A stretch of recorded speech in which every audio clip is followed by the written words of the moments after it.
कोई जगे दिला वालो कहिले बाड़े एके धर्मशाला बनइले बाड़े कोई जगे दिला वालो कहिले बाड़े एके धर्मशाला बनइले बाड़े प्यार के नाम पर कहत बए पहाड़ बाड़े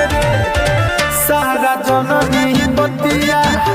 दुगला के साथ बाड़े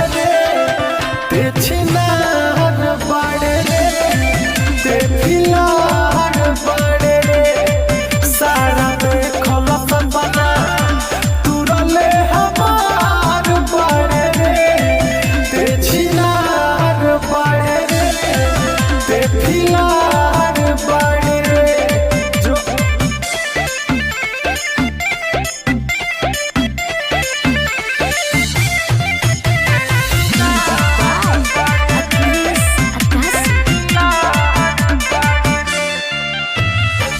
सारा लोगवा तोरा पे छूके तोर तो ऐसन कहानी बा कौन कतरी लाज ना बाटे लागे आदत खाना दहानी बा झूठे तोरा पतिया में पड़ गइनी जब जननी हकीकत तो डर गइनी साथ दे तो लहरा की बेकार बाड़े रे सारा जननी बतिया दुगला के साथ बाड़े रे ते छिनार बाड़े रे ते फिलार बाड़े रे सारा देखल सपना तुरले हमार बाड़े रे ते छिनार बाड़े रे ते फिलार बाड़े रे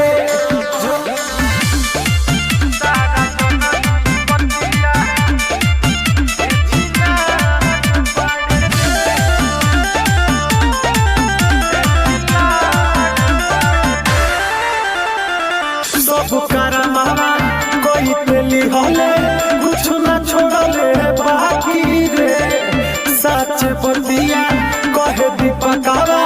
अपना तोरा कारी ताकी रे का कही तोरा जो बाबा तोर वाला खेत बावे रे नवा साथे सिकंदर मजा लेत बावे रे